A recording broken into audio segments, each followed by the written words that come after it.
I know we have participants from Asia too, including one of our speakers today. So greetings to you all and welcome to this webinar. And thank you very much for following our webinar every week.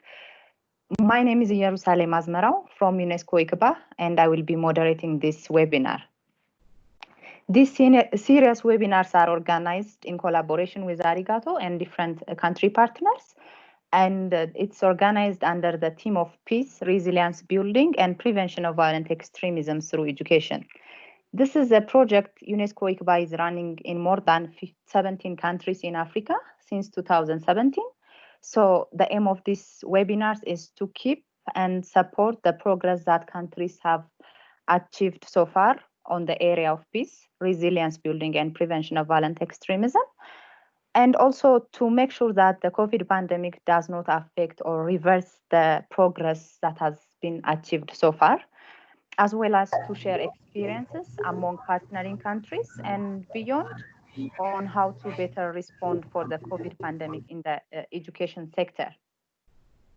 So today's topic will focus on the COVID-19 pandemic and the ethical challenges for children and youth. Maybe just to let you know that it's a 1 hour and a half webinar, and we have 1 hour for presentations and 30 minutes for discussion. And our chat moderator for today is Ms. Vera Lee from Arigato International. Without further delay, I will kindly ask Dr. Yumiko Ekozaki, UNESCO ICBA Director, to welcome for the welcome remark and also to introduce today's team as well as today's presenters. So Dr. Yumiko, thank you very much for accepting our invitation. You have 5 minutes for the welcome and introducing the team. And I also hand over for you to introduce our today's speakers. Thank you, speakers, for joining us today. And Yumiko, you have 5 minutes. Thank you very much. Thank you very much, Jerusalem. Can you hear me? Yes, we can hear you. Good, good. So my role is to welcome all the participants to this webinar on the theme of COVID-19 pandemic and the ethical challenges for children and young people. We have wonderful speakers. First, Dr. Obiora Ike. He's going to give us a keynote. He's a Global Ethics Net Executive Director. And we also have a Dr. Rashid Omar, a research scholar of Islamic Studies and Peace Building at the John B. Kroc Institute for International Peace Studies at the University of Notre Dame, and also Imam of the Claremont Main Road Mosque in Cape Town, South Africa. We have Ms. Anna Waichinga, Associate Director of Education and Child Protection from World Vision International, and our friend Mr. Suchit from Arigato International. He's an Ethics Education Program Coordinator. The objective of these webinars are three: to discuss the ethical challenges arising in the context of the COVID-19 pandemic in an interconnected world. Number two, to reflect on the impact on children and young people and how they can respond to ethical challenges. Number three, to identify strategies to empower children and young people through educational responses in order to address the ethical challenges around them as global citizens. Ethics is a subject very close to our heart when we think of peace and resilience education, as well as prevention of violent extremism. At the moment, our hearts are broken. We are all worried and have been seeing the global news on the COVID-19 disparity, incident in the United States, demonstration of violence, police brutality. We see every day in the international news. So I think this topic is very, very relevant and timely for us.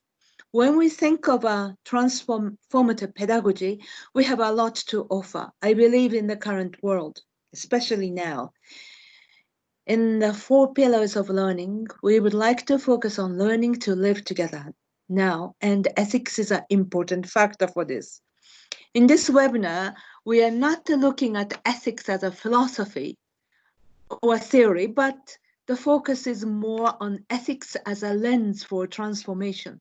We look at ethics as a methodology or pedagogy to help learners to reflect on the ethical challenges and dilemmas they have faced.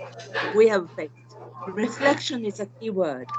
To provide a space for ethical reflection to children and young people on how to work together and overcome challenges for a better and a strong social solidarity at the time of social distancing or physical distancing.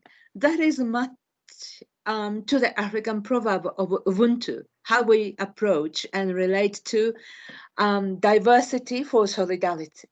I believe children and young people need to participate in matters that concern them. Children need to be given a space to make their own ethical reflection rather than merely being recipients of adult support. In this webinar, we will discuss on how to empower young people to be engaged in ethical reflection in time of COVID-19 and after. Thank you very much again for attending this webinar in your busy schedule, and I wish you a very fruitful discussion. Thank you very much. Over to you, Jerusalem. Thank you very much, Dr. Yumiko. Thank you for reminding us also the 4 pillars for learning. Dear participants, just for the sake of having a good communication, please mute your microphone while you are not speaking. And also for better connectivity, you can put your video off. And you are also most welcome to share your ideas, comments, or questions using the chat space. And Miss Vera will handle the chat moderation after during the group discussion. So now I will move to the keynote remark to Dr. Obiro Aikia. Doctor, thank you very much. Thank you for accepting our invitation at your busiest schedule. And you have 10 minutes for the keynote, and the floor is yours. Thank you once again.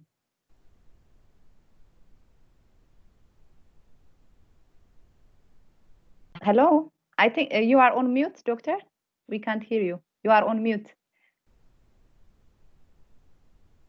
Can you see the symbol? Yes, now you're good. Yes. So now this is to say good afternoon, everybody. Good evening to wherever you are around the world sharing this very important webinar on the COVID-19 pandemic and the ethical challenges for children and youth. It is a topic of vast significance and is very relevant for the conversation which has brought Arigato, the UNESCO, Globe Ethics, and many of you around the world together. We do know that these challenges confronting humanity today give opportunity for a compelling call for leadership. How can we transform crisis into opportunities? The COVID-19 pandemic has exposed, for example, the fact that 90% of the world's children are not attending schools at this time. And this is the fact. They are at home. They are at home because they have to be secure. And the pandemic shows that there is no place where you can hide in the north, in the south, in the east, and in the west. But among these many children who are at home, especially also youth, university students included, many have no homes and no shelters. And when we look at the Sustainable Development Goals, one of the key elements that runs through all the 17 goals is that no one be left behind. Here we have a COVID pandemic that is exposing many that were already on board before, but they are now being left behind. We do know globally also that online learning has become a great asset. It has been a tool used in the past, but COVID-19 has accelerated the usage of online learning for people to find innovative moments for schooling, except that we now see statistics both from the United Nations and from the World Development Economic Research showing that 50% of all the students of the world are currently out of classroom without access to a computer. And 40% of the children have no internet access at all, even at home. So that no one be left behind, COVID already exposes the situation in which we find ourselves, that people are already being thrown out. And ethics is a subject that addresses both life and addresses inclusion and addresses living together and learning together for transformation. What have we seen? On the poverty level, we are told that over 500 million people may now, because of this environment, this global pandemic, be thrown out.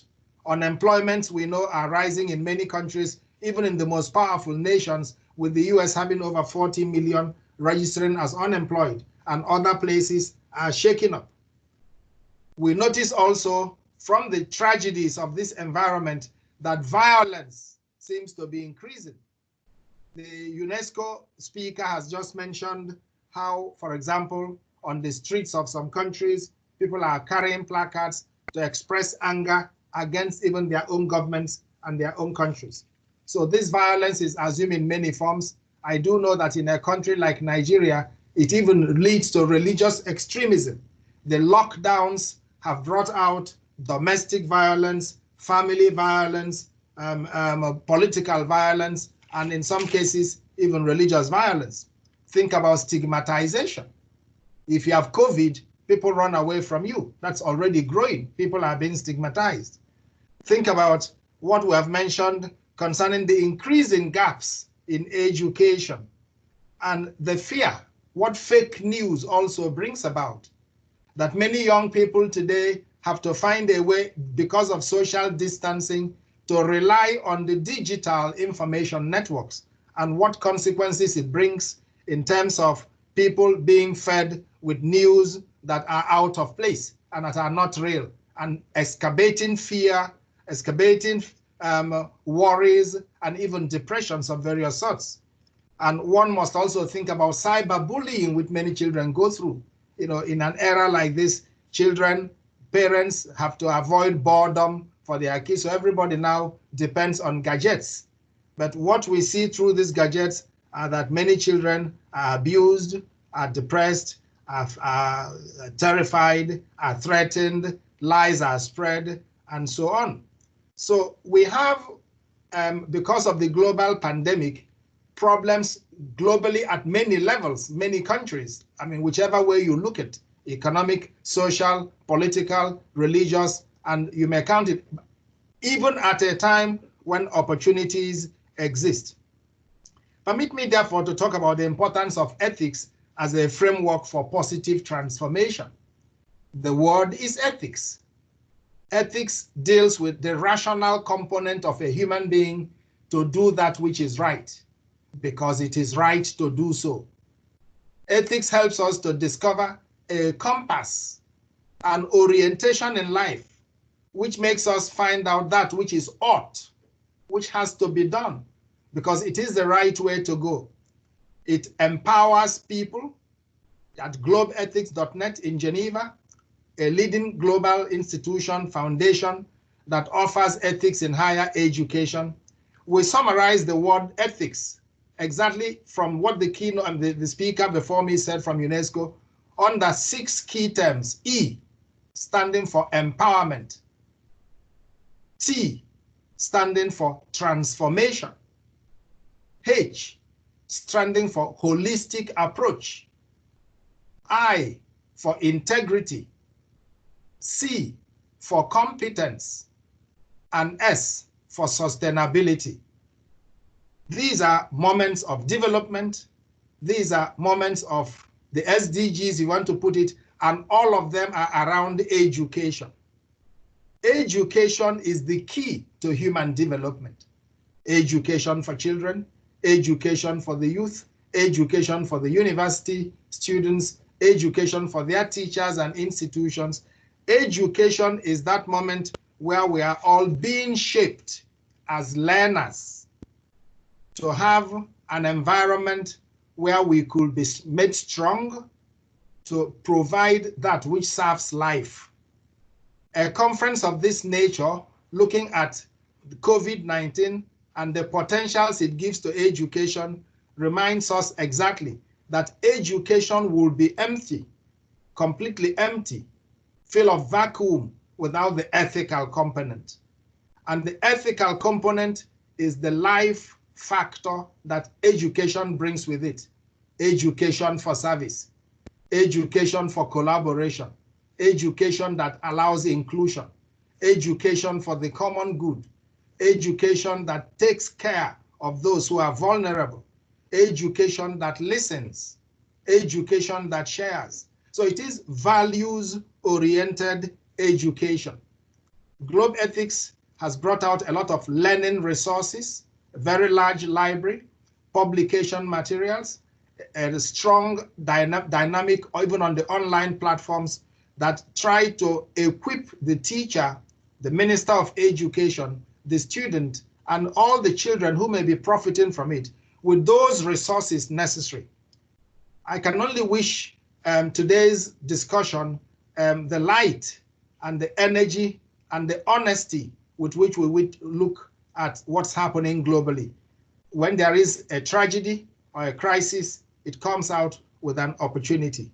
Ethics education, especially for the youth, is that moment of starting to build a new society where no one is left behind. We can share, we can listen. I want to thank you all for participating, and I look forward to an engaged discussion. Good luck to all of us. Thank you very much.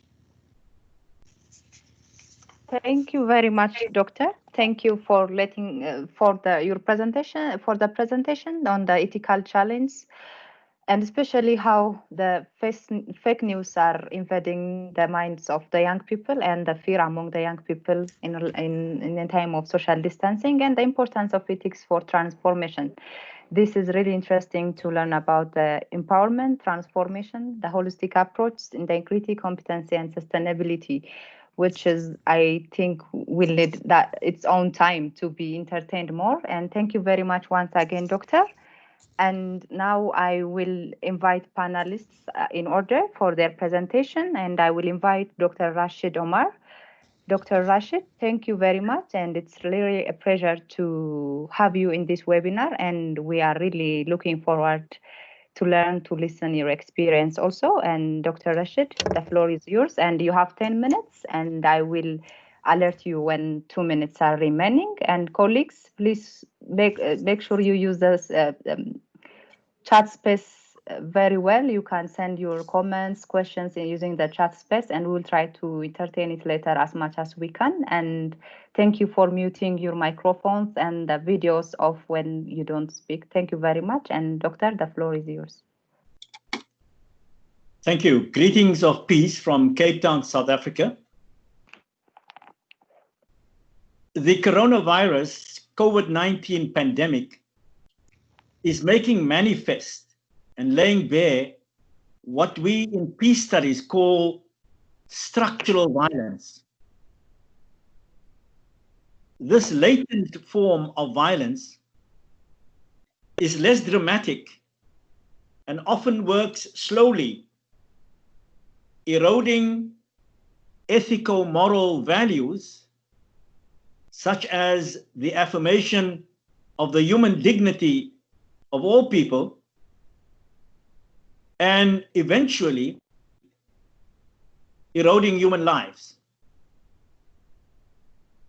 Structural violence is often built into the very structure of the socio-political, economic, and cultural institutions of a society, and it has the effect of denying people important rights such as economic opportunity and the right to basic education. Now, the quintessential example of structural violence was the abominable apartheid South African system in which I was born and grew up. It lasted from 1948 to 1994. This vicious system institutionalized the oppression and dehumanization of people with darker pigmentations of skin. So it valued people on the basis of the color of their skin. It legalized racial discrimination, socio-political oppression, economic exploitation, and also access to education. 25 years later, my country, South Africa, is still dealing with a stubborn negative legacy of this system of racism and economic exploitation. The current global coronavirus COVID-19 pandemic is not only revealing latent structural violence that pervades not only South Africa, but indeed all of our societies, and it is in fact exacerbating it. The pandemic has deepened and it has made visible the many inequalities and fault lines in our societies, including those related to access to health, food security and nutrition, shelter and living conditions, and for our purposes, the huge disparities in access to education and learning. Moreover, during uncertain times, such as we are living through now, naturally, people are inclined to be fearful and to be anxious about their lives. Nationalist, populist leaders of states and governments, including non-state actors, such as religious extremists, exploit the legitimate fear and anxiety of people during a pandemic to scapegoat, to blame, and to stigmatize certain population groups. So this socially charged and toxic environment, it has a deleterious and negative impact on the lives of children and youth. In this context, it is crucial for parents and institutions of learning to partner and to work together. It's an ethical responsibility during this extraordinary time to educate children and youth on relevant issues regarding poverty, racism, inequality in our communities, in our countries, and indeed globally. It is my considered view that we must never underestimate the curiosity and the perceptiveness of children and young youth to know what is happening.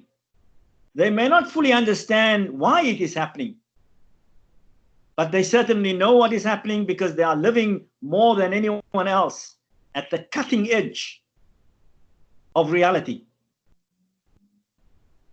Moreover, young people and children are able to navigate the digital age and social media much, much better than many of us adults.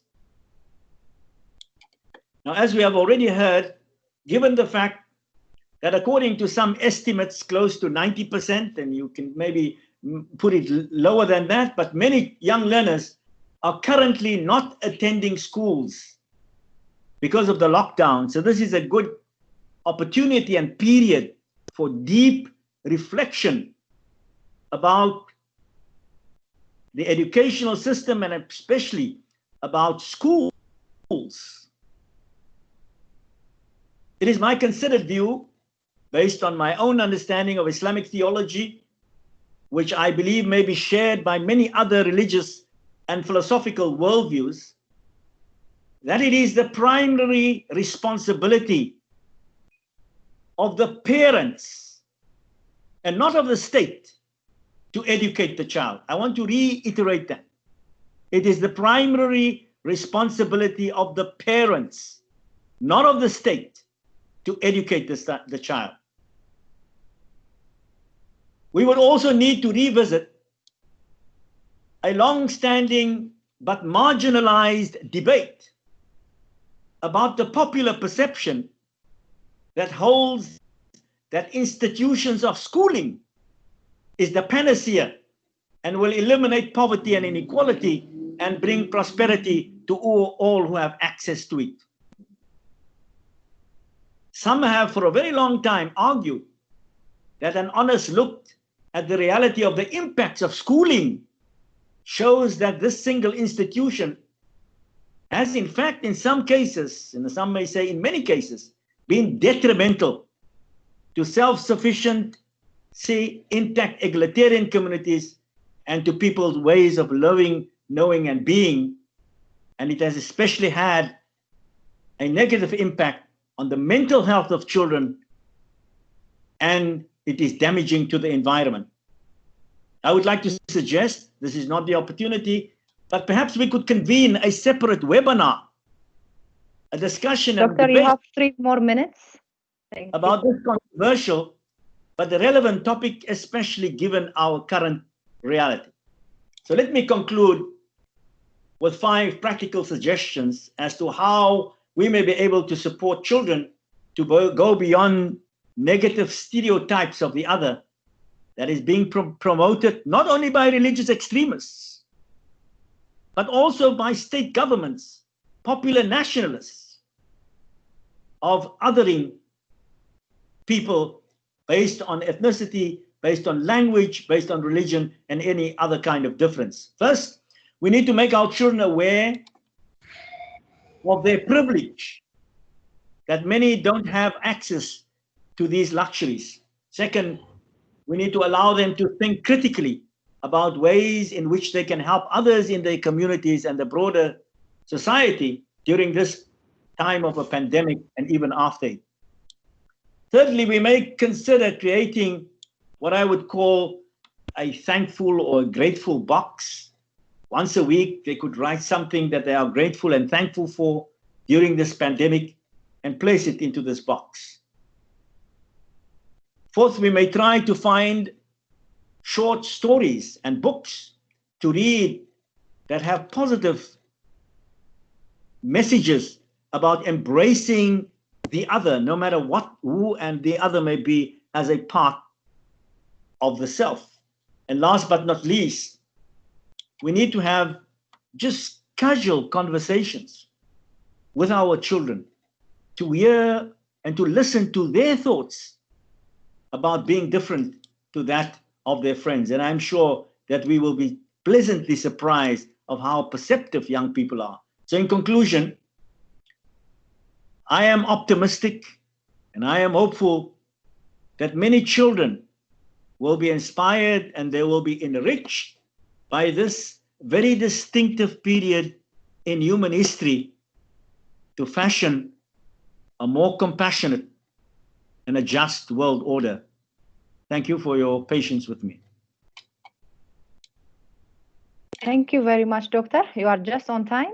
Thank you very much. Thank you for bringing us to the issue of structural violence and how it really affects education access. And I said leave my phone. Sorry.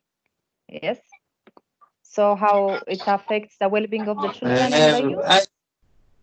And also thank you for bringing us beyond the challenge and to see the solutions for this problem, which actually will start from home, from the family, from the parent, from the mother and the father, than from the policymakers. So it's really a big assignment that we have to think about during and even after COVID.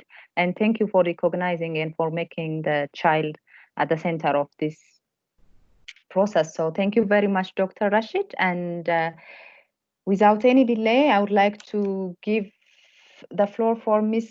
Anne Wanchinga, Associate Director for Education and Child Protection in World Vision International. Dr. Anne, it's always a pleasure to have you, and you have 10 minutes for your presentation, and I will alert you when 3 minutes are remaining. Anne, the floor is yours. Thank you very much once again.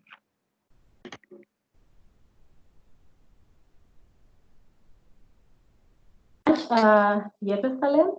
Yes, Henok. If somebody could share my my slides. Yes, Henok. Yes. Yes. Okay, thank you. It's coming. So good evening, good afternoon, good morning, colleagues. My name is Anne Wanchinga. As has been mentioned, I work for World Vision Kenya. And World Vision, we are a Christian organization, child-focused and community-based. I want first to applaud UNESCO ICBA and Aliga too for the series of webinars that they have organized, and this one too. They have really helped us to connect, to share experiences, and to learn from one another. Yeah, so I was invited, and it's an honor to share with us or to help us explore how in the education sector we can support learners to be ethical decision makers, and also for them to be able to foster positive relationships with themselves and with those that they relate with. So I want to start by quoting Mahatma Gandhi. He said, literary education is of no value if it is not able to build a sound character.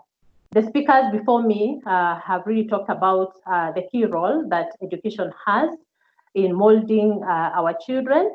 So during this session, we'll just dive a little bit deeper in how do we do this. And Mahatma Gandhi, I like these words because they hold a lot of truth.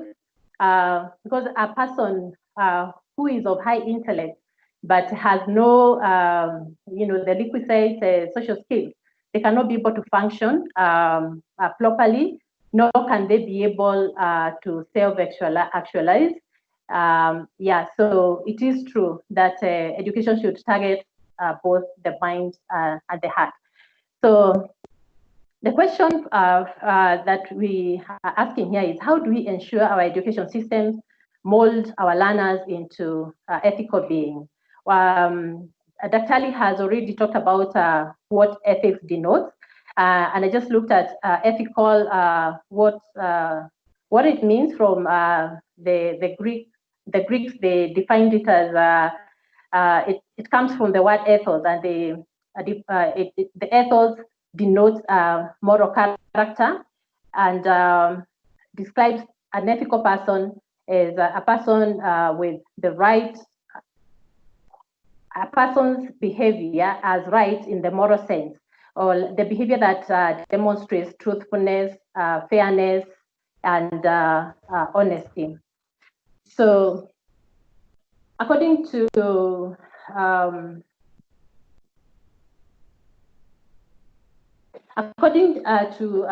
Cambridge Advanced Dictionary, they talk about an ethical person as one conforming to acceptable standards of socio or institutional or professional behavior.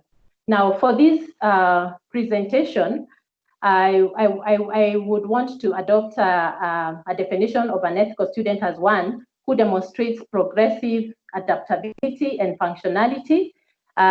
He or she is able to foster healthy intra and intrapersonal relationships that promotes the well-being of self and others. Therefore, this is a student who is self-aware and who appreciates others with their differences and similarities, and is able to forge healthy, intimate or social working relationship with his colleagues and others that he relates with. Therefore, you can see that being ethical has a lot to do with one's character. Now, borrowing from humanistic theories, they tell us that majority of them say that behavior is shaped by largely by environmental factors, but this does not definitely does not mean that genetic factors do not play a role. Of course, they do. And specifically going to cognitive behavior theory, it purports that an individual's cognition, and by cognition, referring to the values, the beliefs, the thought patterns, and the attitudes that we have internalized over time, plays a key role in the development and maintenance of our emotional and behavioral responses to life situations. So the experiences that our children go through, our young children and our youth, they are recorded, they are internalized, and they influence how they perceive, how they interpret, how they perceive, and how they respond or react to the situations that they're experiencing now. Therefore, a critical question for us here is, what experiences have our learners at family gone through at family level, at school level, at community level, and how are these experiences shaping their responses to their current situation? And our current situation, a lot has been said about it. The pandemic crisis has a lot of uncertainty. We have seen conflicts, even arising, ethnic conflicts, inadequacies, inequality. Children have been forced, out of school. They have to adapt to remote learning options. So these are the ethical challenges that they have to deal with.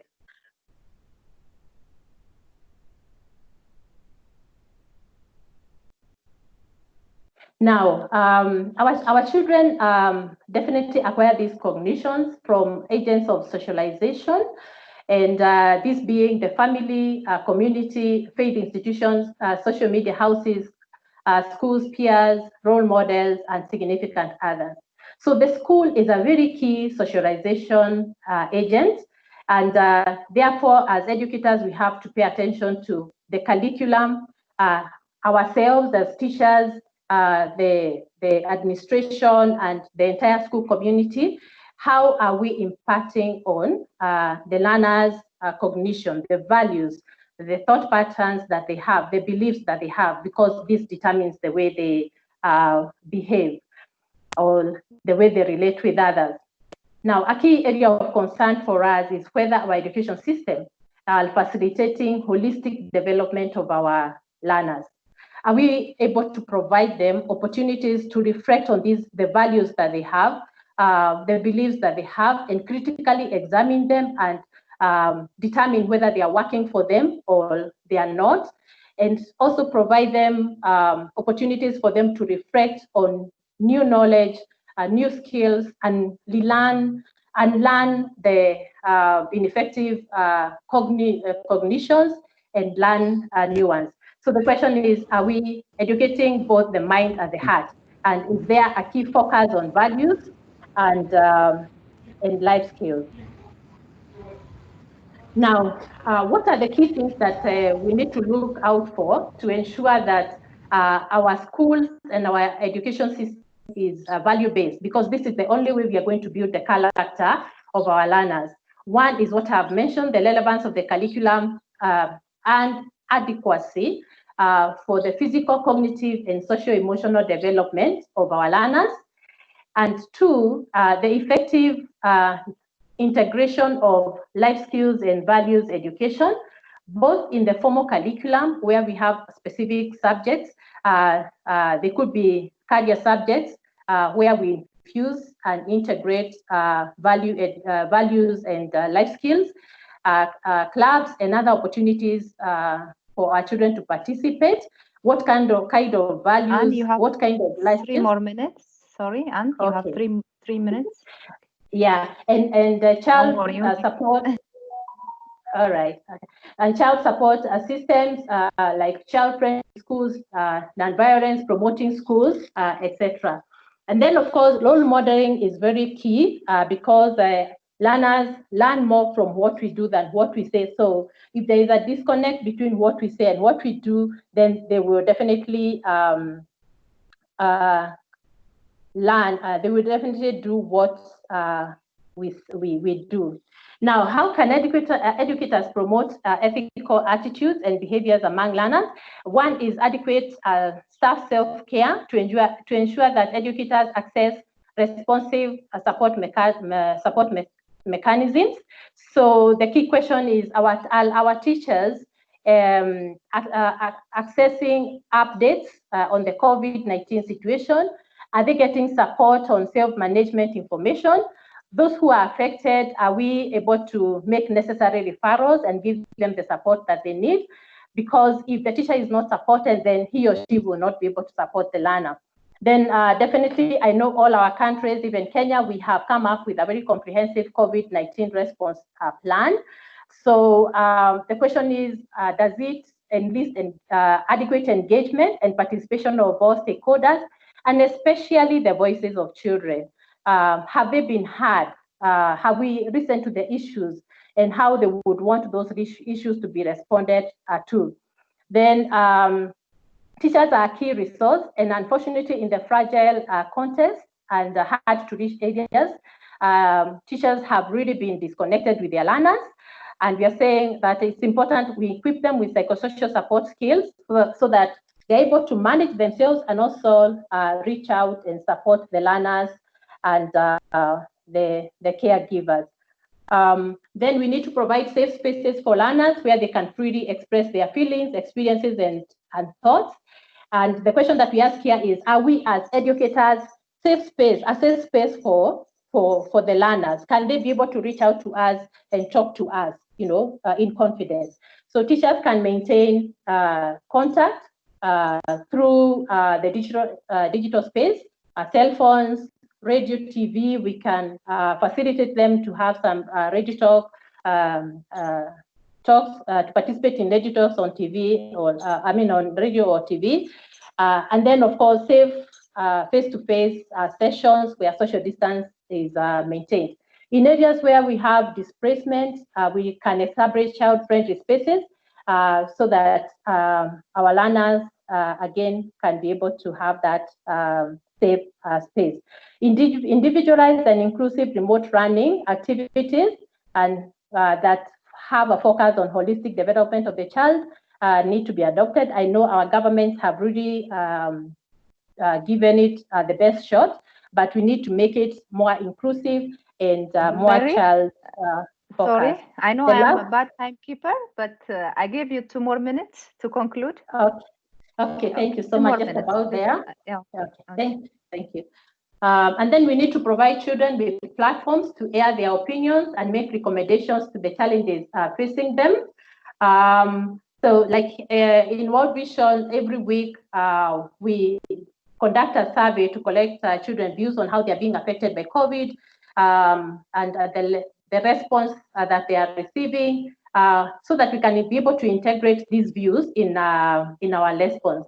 Then support learners to express their views on COVID and other disasters through art, songs, poems, and drama, of course, observing the social distance, so that they can also support in terms of creating awareness and also be able to express their opinions. Then support learners and parents to prepare daily schedules that incorporate opportunities to nurture holistic development. Most of the children who are not in touch with the school system have not been able to develop like daily schedules to guide their daily activities. So this is very important for any child. So that should be considered. Then empower learners to identify the challenges posed by COVID-19 and other social issues, and encourage and facilitate them to innovate and implement practical solutions to the problem. In Kenya, there is one learner who has innovated hands-free hand washing facility, and that should be encouraged so that we have more contribution from the learners. Then mobilize learners to support their peers, to reach out to their friends, to help in meeting their basic needs, those who are needy, education needs, moral support, peer counseling, and child accountability mechanisms, just to look out for each other's, especially the children who are facing violence. Then empower children to be agents of peace and positive change in their communities, like the Learning to Live Together program by Alligator, where children are supported to come up with projects at school level, at individual level, and at community level. And I want to add by saying that education is surely the most powerful tool that we can use to change the world. So let's keep at it. Thank you so much. Thank you. Thank you very much, Mary. I can't stop you, not because I'm a bad timekeeper, but also with a comprehensive and very interesting presentation that you have. Thank you very much. Thank you for looking at from the perspective of the psychosocial well-being and the life skill of the children, and also for showing the concern and the perspective from the psychosocial well-being of the teachers also, which was also our discussion earlier in the other webinar. Thank you very much, Anne. And now the last presenter, but not least, is Mr. Suchit Abhivikram. Suchit, you have 10 minutes, really 10 minutes. And I will alert you when 3 minutes are remaining, and the floor is yours. Thank you very much, Suchit. Thank you, Jerusalem.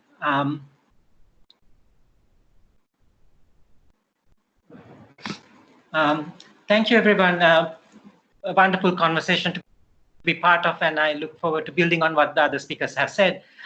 My presentation is going to focus a bit more about the agency of the child, and to see the child as an agent of, and not just a passive recipient of learning. I want to start by reading this poem from Khalil Gibran. Khalil Gibran says, "Your children are not your children. They are the sons and daughters of life's longing for itself. They come through you, but not from you. And though they are with you, yet they belong not to you. You may give them your love, but not your thoughts. For they have their own thoughts. You may house their bodies, but not their souls. For their souls dwell in the house of tomorrow."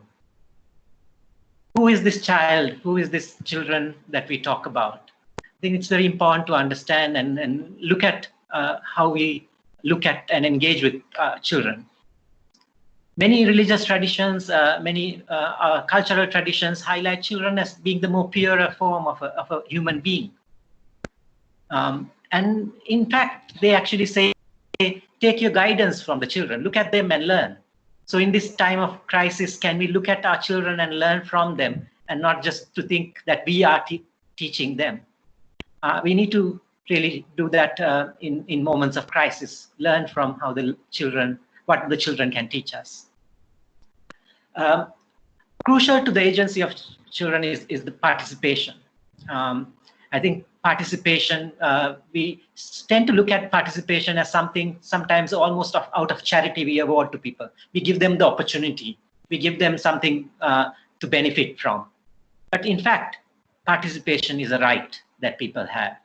It's a fundamental right that people have to decide on matters that affect their own lives. And that's not a charity or an offering from us. It's not a service, something good-hearted that we do. It's a fundamental right. And this right is also a children's right. Article 12 of the Convention of the Rights of the Child clearly articulates how a child should be able to express their own views, hold their own views, and then have a say in things that matter to them, and things that affect their lives, and things that affect their lives in its broadest sense, I believe. So if this is the situation, I think we need to look at how do we relate to this child and really work with this child and be in part with this child. Dr. Biora talked about empowerment of the child. So I think one of the key things is help helping the child to be this ethical person that we would like them to be. And in that sense, helping them go through this ethical thinking, develop critical thinking about issues, and also have the develop empathy towards the other. So this process is something that we say connects the head, heart, and the hands. And I think that's very important. What is important in that and enables these connections? I think first of all, as I mentioned, we need to relate to the child in a different way, not in the traditional way. They are the vessel that we need to fill of knowledge, but rather they are almost like a flower or a plant that we are helping to nurture by creating the right conditions. We don't know how they will bloom. We don't know how strong they will be, but we are just creating the conditions for that plant to grow. And in that understanding, we need to have a horizontal relationship with the child, not a vertical relationship. We also need to be starting to believe in their ability, their potential, their agency.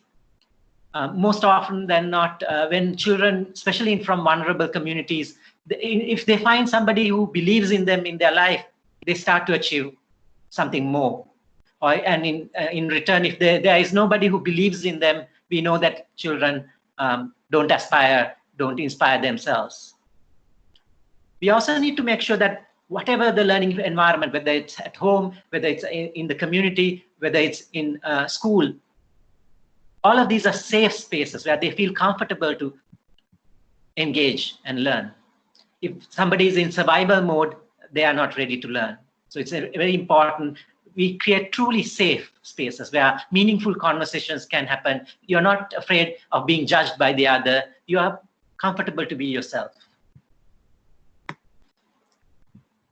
We also need to make sure that we offer them a variety of experiences that are meaningful and powerful, that creates these moments, aha, that's what it is. Oh, this is how it can be. Moments that make them, those bubbles click in their heads. We normally symbolize a light lighting up. So those moments that we call the aha moments, we need to allow those spaces and opportunities that can lead them to discoveries. And then lastly, this learning that is a condition that is required for ethical reflections and critical thinking is, of course, that they need to hear each other. They need to be in dialogue with one another. Not only dialogue, but they need to really collaborate and work together. And lastly, essential for this process is imagination, the space to imagine a new way of doing things, a new way of being, a new world order almost. Are we giving them that space? This space is very important if we are to be more ethical and support them to be more ethical.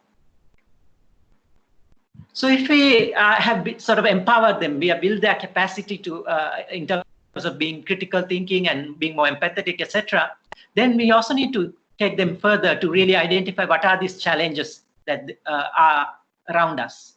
How do we do that? We need to more and more make sure that our learning experiences, in whatever form, is related to the context they find themselves in. So if we find COVID is the situation around us, we need to bring that into our learning. We can't avoid that and talk about something else.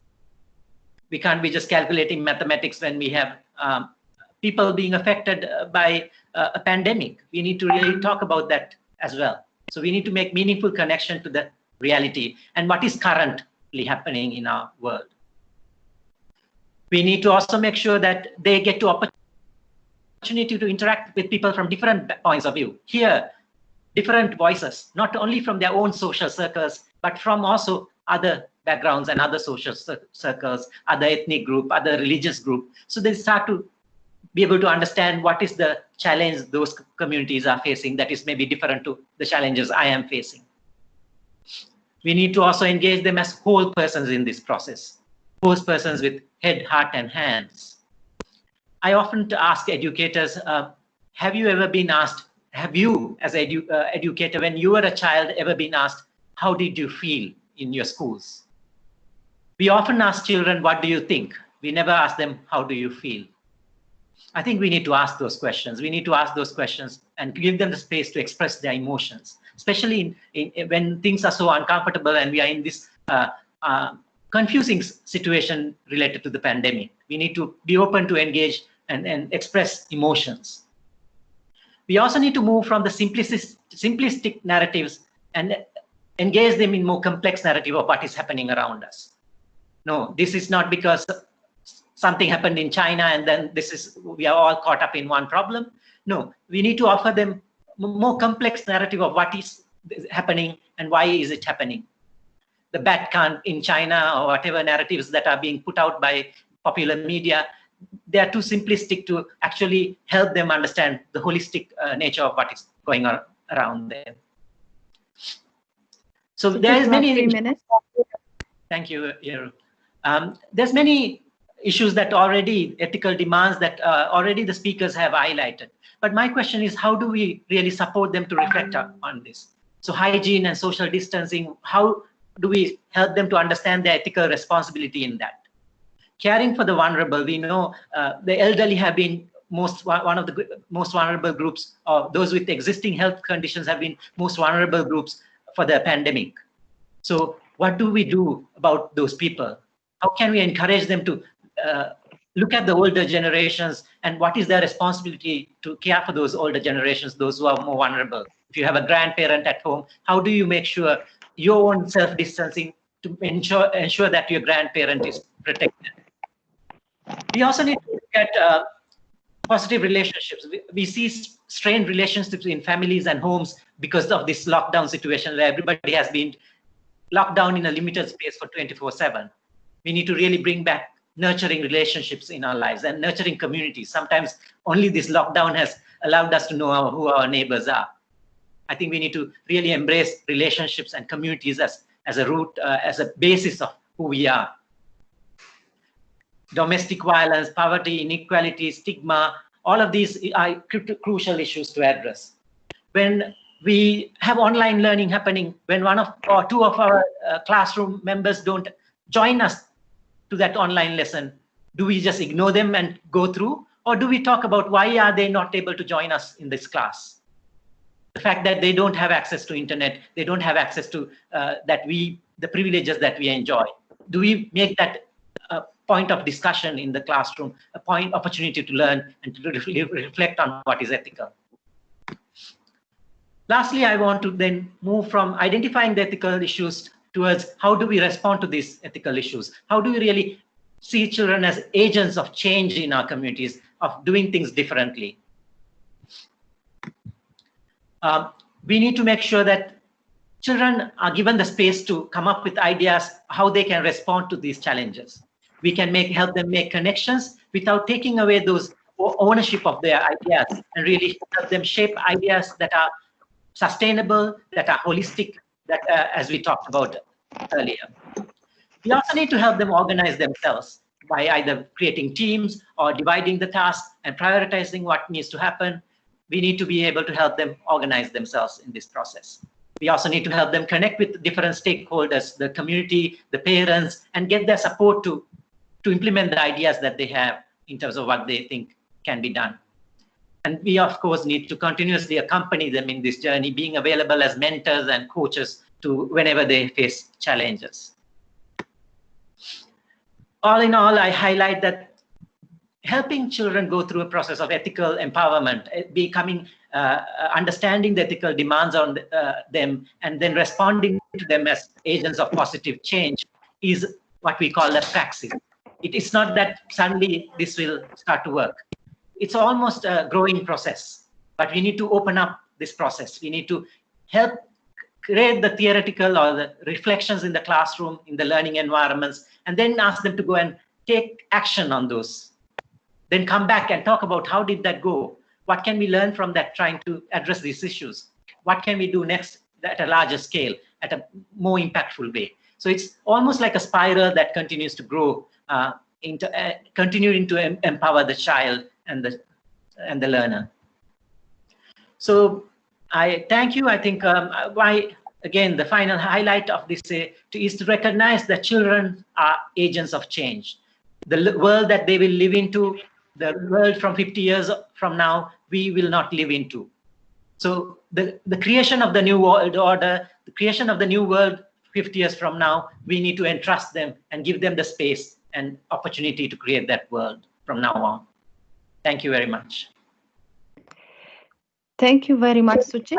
Thank you for showing us the conditions that can help in fostering ethical reflections, and also on the ways, on the practicality of how to engage children in the process. Thank you very much. Thank you all presenters, and it was really a wonderful presentation and very educative, and I really think that it really requires more time than assigned, but time limits us, and now without any delay, since I can see so many comments, questions, I leave the floor for Vera to handle the chat. Vera, over to you. Thank you, Jerusalem. The chat is indeed vibrant, and people are mostly sharing their reflections on the insightful presentations. Participants started sharing on Rashid Omar, particularly underlining the crucial time for the families to work with the children on the social awareness and how education starts at home. Dr. Omar, there is one question that is addressing you in particular. That is, what is the role of religion in ethical reflections of the young people from your point of view and in your opinion? So I give you this question. As for the other presenters, for the time being, it was underlined from Anne on the angle of the teacher and on the teacher empowerment and of the importance of having children's opinion in a school as a key socialization agent of socialization.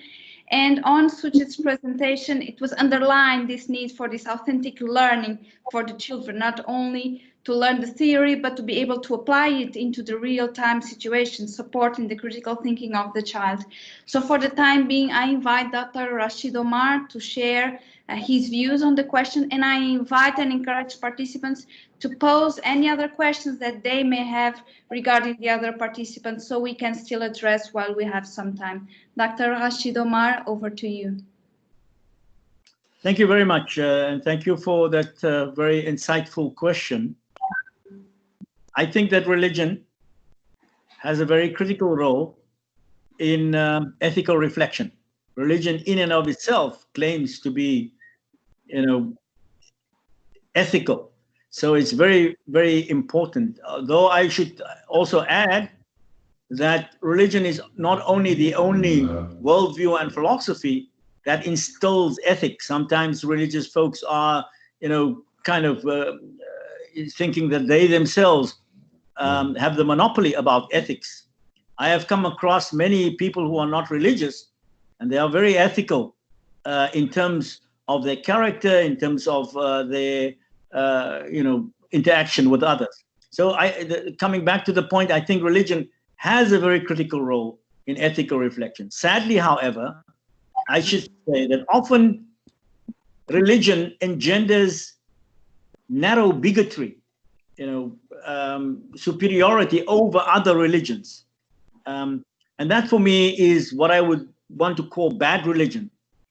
Good religion is that religion, the beliefs and the practices and the rituals which enables, empowers the individual believer to embrace the other with love and compassion as an extension of the self. And then the last point I'd like to make is often I think religion ignores social justice issues. And this is, I think, the challenge of our age. What should be the relationship between religion and the state? I am not, of course, many Muslims are suffering from this kind of what they call an Islamic state, a theocracy. I think this is, this is a bad model. However, on the other hand, many in the West, religions where they buttress the state in fact is co-opting religion in committing nefarious atrocities all over the world, and religion just, turns a blind eye, say, okay, we don't want to get involved in so-called politics. I am not saying that religion should support any political party, but as is the prophetic vision and the witness of the Catholic Pope Francis, there is no way that religion can ignore social, economic, and political injustices. That's not being political. That's the kind of prophetic theology that was born in South Africa, that was embodied by Archbishop Desmond Tutu. Thank you for your patience. Thank you, Rashid. Thank you so much for sharing. And somehow it connects with a question that has just come for Mr. Suchit Abeyowikrame, and it's related with how can we develop the imagination of children that will support their ethical reflection. Suchit, over to you. Yes, thank you very much. I think a very important question. How do we understand imagination? Our ability to imagine. For me, I think it goes a bit beyond creativity. I think we take a lot of focus in our education around creativity, encouraging creativity. But I think imagination builds on that creativity, but goes beyond that. I think one of the opportunities for supporting children to imagine and enabling them their capacity to imagine, it starts when they're young. More often than not, we have also had these stories that were told to us of imaginary places, imaginary situations, imaginary characters that inspired us, that made us wonder, brought us a sense of adventure. I think that's at that childhood when we create and give that space for nurturing our imagination. I think that's one of the first steps of encouraging imagination in our learners. Then we need to continue to give them that space. What happens is that when we later on start to think about education, the freedom that the child had at the early childhood is taken away, because we overwhelm them with the curriculum. We have these examinations, we have the meeting, running from one class to the other. So there is no space for the child to be free, to imagine, to engage and take ownership of their own learning. We overwhelm them in that process. So I think imagination requires the freedom and the free space to engage. Imagination also requires for us to make them feel comfortable with themselves and others. And then only will they be open to exploring. If somebody feels a threat, somebody is constantly looking out whether I'll be criticized, they are not ready to imagine new possibilities. And I think imagination also is very strongly linked to critical thinking. When we are able to think critically and understand the situation is not just, our morality, sense of ethical responsibility is rising, then we are more likely to make use of that imagination, the ability to imagine and imagine new realities. How can we transform? Because my friend is facing violence, she or he is not getting what she's entitled to. That sense of ethical responsibility makes me want to find a new solution, discover new ways, imagine a new way of doing things. And that, I think, is another way to encourage imagination in our learners. So I hope those are some concrete ideas. Thank you, Suchit. During the several presentations, you have been mentioning how the COVID-19 and the pandemic has been affecting children at the physical, emotional, spiritual level. And the participants are underlining that. And there is a question that is heading perhaps for Anne. The participants are sharing that they have the fear that life will not be the same for many children after COVID. Some parents are thinking of either changing school to more affordable schools or missing out the year. And this is a challenge that the teachers are facing because learners will mostly be affected. So one of the questions is, how can teachers somehow intervene on this? And this is, and there is another question related to this, that is how to work on these thematics with the parents that are less able to respond or less informed about the education of children. How could we solve this? So I leave this question to Anne and to Obioro, for one of those or to both of them to share your views on this, on how to support parents and teachers.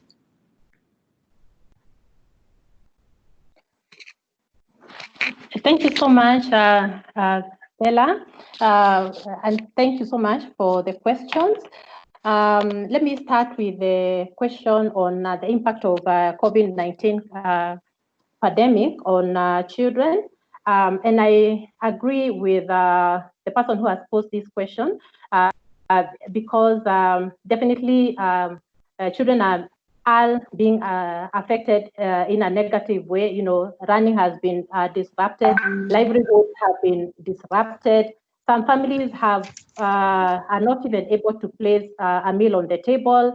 You know, their social lives have also been interfered with. They are not able to relate with their friends or even their relatives. So the children are facing crises even as we go through the pandemic. And as you have rightly put it, it may actually even affect their lives after the crisis. So to start with, I talked about us supporting the teachers so that they can be able to provide some psychosocial support to the parents first and foremost, because when the children are at home now, they need to be supported to express their feelings, to express their thoughts, and also to talk about their experiences and be supported to learn how to cope with what they are going through. This can only be done by the caregivers and the parents and the siblings that are living with these children. So it is important for us to establish some support mechanisms for the caregivers and the parents. This of course, may not only be done by the teachers, but we need also to leverage on other existing mechanisms. For example, in Kenya, we do have the health sector that has community health volunteers that visit the households at least once or twice per month. And right now, what we are doing as partners is to build the capacity of the CHVs on psychosocial support so that they can be able to support the families. We also have community facilitators that we work with at community level who can also be used to support the families to accord this support. And I mentioned that it's very important for children to be able to get into a routine that incorporates key activities, important activities that support their physical, their cognitive, their socio-emotional development. And this can only be done when parents have this competence, they have this knowledge, they have these skills, so that children are able to slot in their schedules some activities that they can do to support the family, maybe with household chores, learning activities, play, which is very key, especially at this time, they need to play. It's very therapeutic, etc. Then for when they go back to school, it is important for us as educators to relate to each child at an individual level, because every child has interpreted this experience differently. They are dealing with it differently, and we need to understand where the child is coming from so that we can be able to accord them that support. So our classrooms should be safe spaces. Our schools should be safe spaces. Teachers need to establish healthy working relationship with the pupils. And so it again boils down on how well have we prepared our teachers to be able to deal with this. Are they at individual level being able to deal with the crisis themselves, or they are drowning? Because you need to heal the healer so that the healer can be able to heal the sick person or the person that they are attending. Yeah, thank you so much. Maybe Dr. Abir. Thank you, Annie. Yeah, thank you. Want me to add an opinion? Want me to say something to this? Yes, please. Very grateful indeed. Education is not just about children and family. Education is about entire society. Education involves the institution. It involves, of course, the children or the students, the youth. it involves society, it involves those who make the laws, the ministers of education, it involves the financiers, those who ensure that budget is made. In a COVID environment, of course, young people stay at home. And by staying at home, they become now consoled in some cases, in many cases, with gadgets.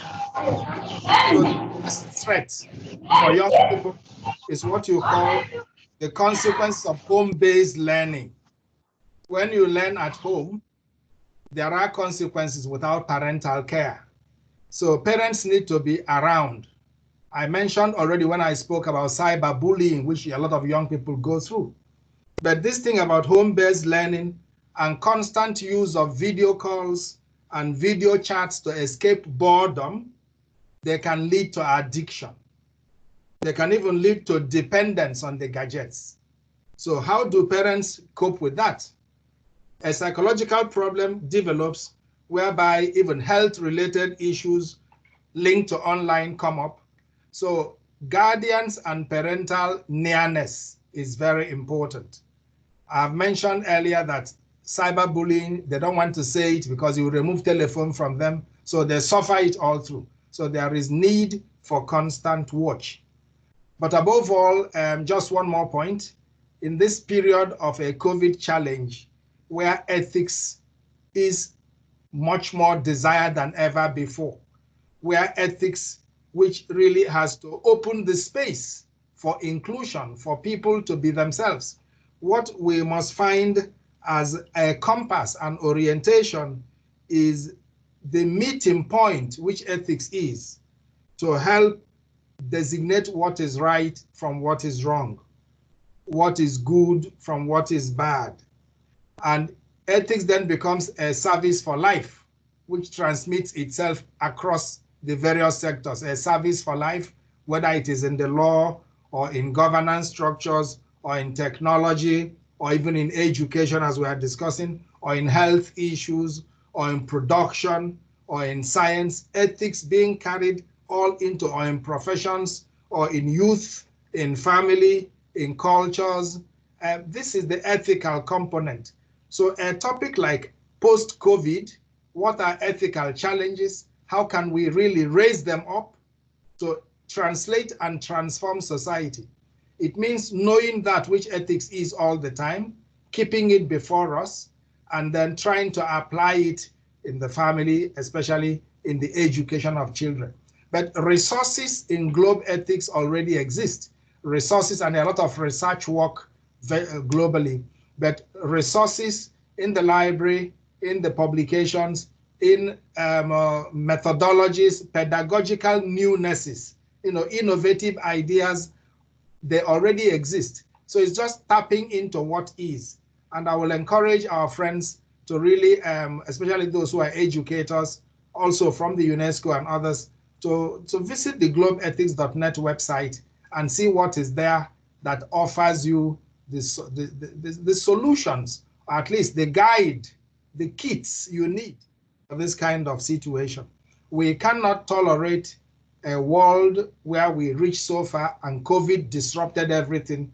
We cannot tolerate it to degenerate more into violence and stigmatization and increased poverty and lack of access for many, increased gaps, fear, fake news. We cannot tolerate it without raising the bar for ethics. This is the call of the moment.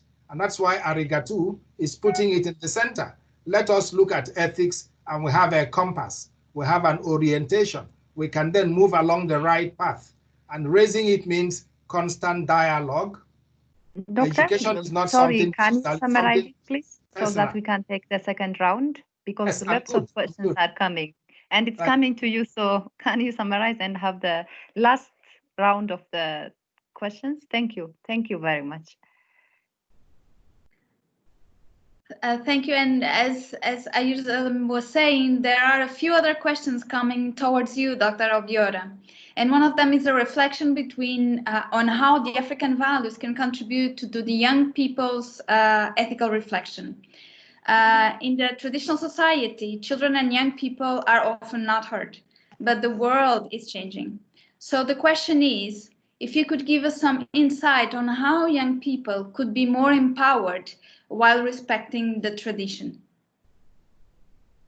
How can young people be empowered respecting tradition? Traditions are not absolutes. Traditions can be questioned. And young people come not from tradition, they come from the new society. They are young. So there is a dialogue, intergenerational dialogue of what was and the questions young people ask for what is and why. So what ethics does is to give the reasons why things should be this way and not that way. And the questions of young people often see them with 1 year, 2 years old, 3. Mama, what is this? Why is it so? So you need patience to engage the young people, and you cannot tell them, shut up.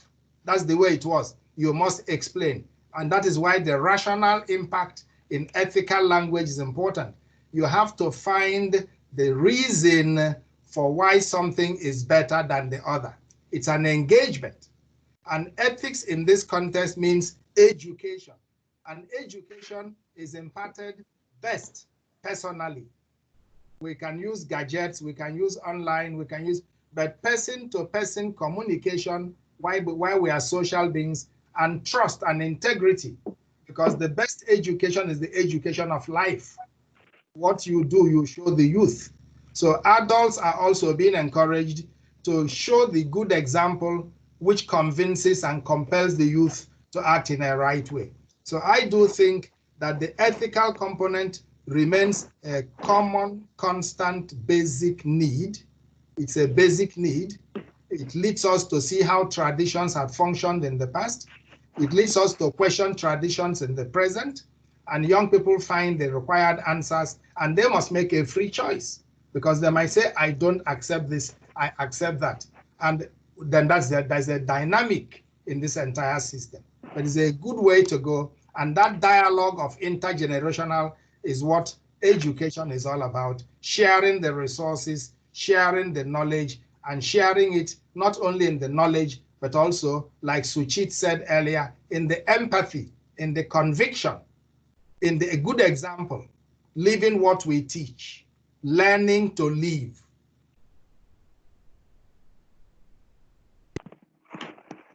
Thank you, Dr. Obiora. I would like to hear some views on this very same question from Mr. Suchit. Could you please share some reflections on this thematic as well? Yeah, I think tradition, what does tradition hold? Tradition has been built with also some ethical principles behind them.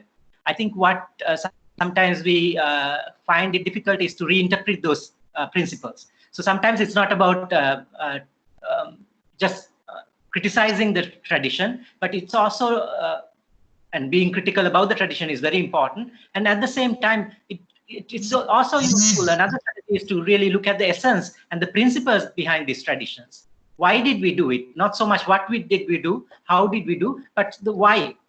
If we start to explore the why, then we'll find the ethical nuances of why, what was the thinking behind these traditions. And that is what we need to recreate for the modern reality.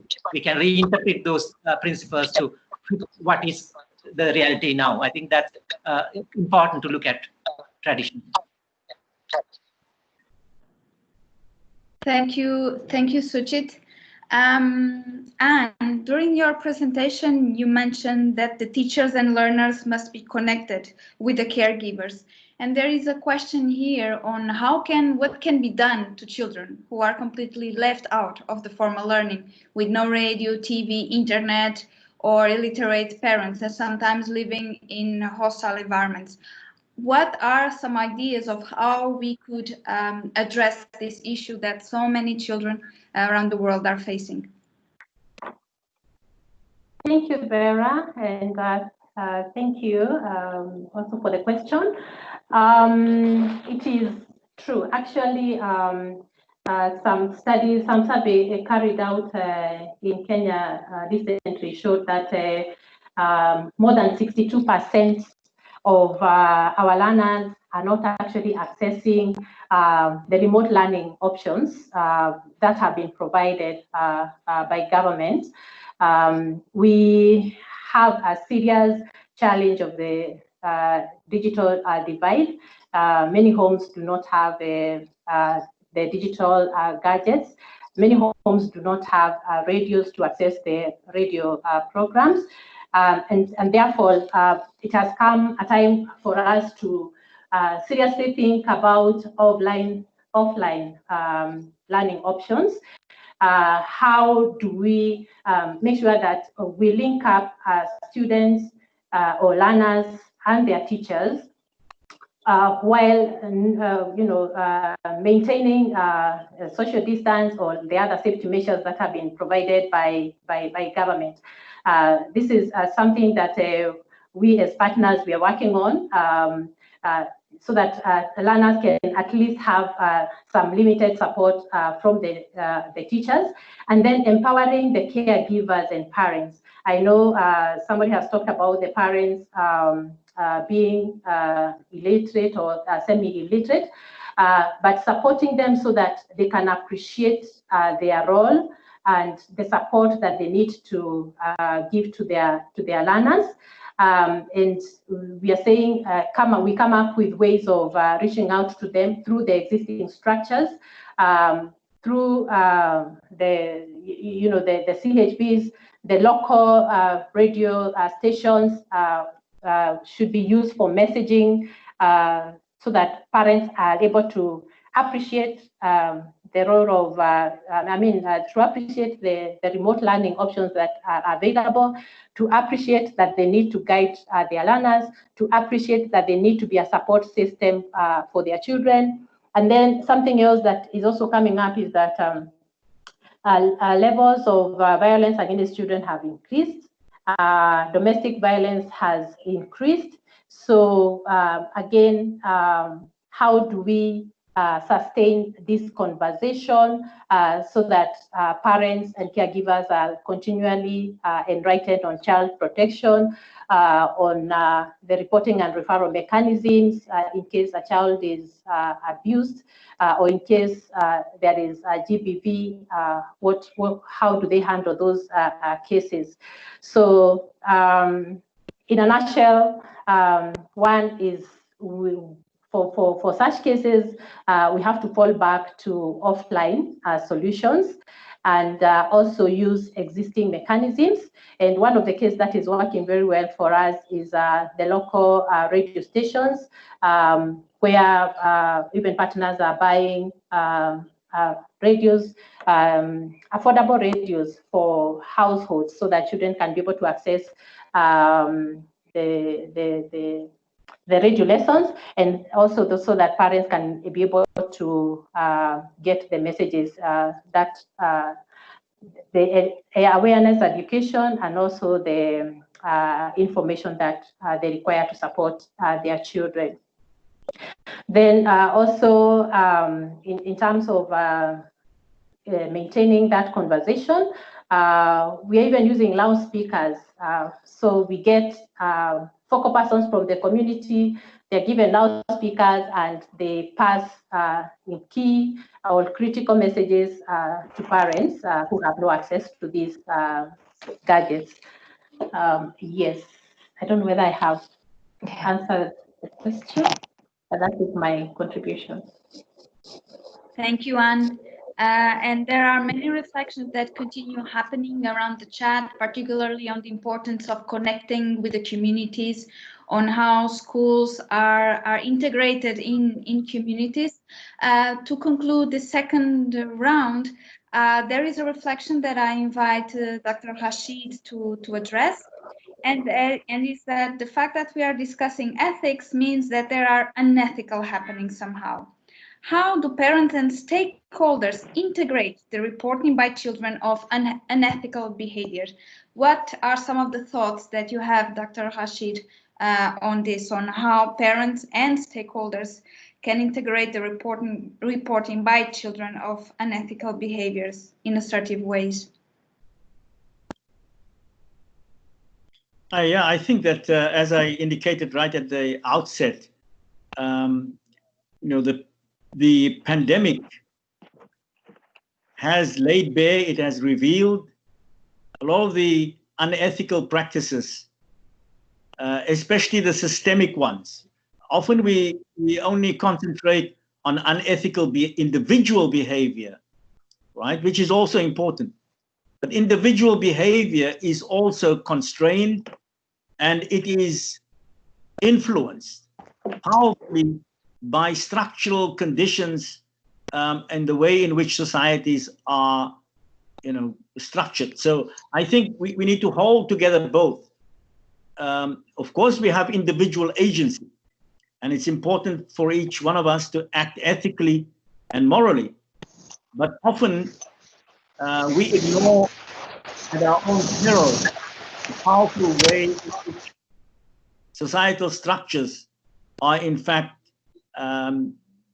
creating conditions in which individuals behave unethically. So yes, of course, I think that this is an ideal opportunity, this pandemic, for us to reveal and to ask children to open up their eyes and to see the reality. But I think more importantly also, as we've discussed, is to empower them and to be hopeful that we are able to change things. Thank you. I think, Vera, now we are just finishing the assigned time. So can we stop here? Yes, I think most of the questions are over. Yes. And we can understand that this discussion might take more time than we assign, but we really like to thank participants for being with us throughout the webinar, and also thank you speakers, Dr. Obiral Aike, Dr. Rashid Omar, and Miss Anne Wanchinga. My sincere apologies, Anne, because most often I addressed your name saying Mary, and I hope you understand why I am confusing these two names. That's because we are working together, and my sincere apologies. And it was Mary also who alerted me. Thank you very much. And Mr. Suchit, all of you, thank you very much for the wonderful presentation. It's very educative, and I think as a parent, as a policymaker, as an actor on the ground, we have learned a lot. And before we close this webinar, I will hand over to Yumiko to make a final remark. Yumiko, over to you. Thank you. It wasn't expected. So I just want to thank everyone for such a rich and also informative discussion. I learned a lot. And also somehow I feel more uplifted now. I was very down today, listening to all the violence and the non-ethical activities, but I realized that we can collectively promote individual reflection, especially among young people. I might not have very many years to live, but the young people, our children, our grandchildren, will be carrying out, and I hope the continent and the world will be filled with ethical reflection, imagination, and the sympathy, as well as really learning to live together, all of us. Thank you very much, and wishing you a very good day, good evening. Thank you. Back to you, Jerusalem. Thank you very much, Yumiko, and it's really an interesting session for all of us, I hope. And this is the last webinar, series webinar under the theme of peace and resilience building. But I got a sense that this is also a time to brainstorm and come up with a lot of, because lots of comments are coming, and I can sense that we need a lot of discussion and a lot of sharing experiences on the ground is important on this regard. And thank you all of you for participating in these webinars, and I know some of you were continuously participating in this webinar. We really appreciate, and we really thankful for the encouragement and the support that you have been given us for emails. And all the presentations, the video recording will be on our website, and I can see Henok, our IT person, has shared the website link through the chat. So we are also planning to have a compiled kind of report or a kind of booklet that we can see and support the parents, the teachers using that booklet. And thank you very much for attending the webinar so far, and have a good evening. And maybe for Suchit, it's almost close to midnight. So thank you very much for availing your time. Thank you very much. Thank you all. Thank you, everyone. Thank you. Bye. Thank you. Bye. Thank you. Bye. Thank you. Thank and you. Dr. Thank Yu, you. Thank you. Dr. Rashid, Omar, Vera, thank you very much. Thanks to all Thank of you. you. Bye. Thank you. Bye. Thank you, Aiden.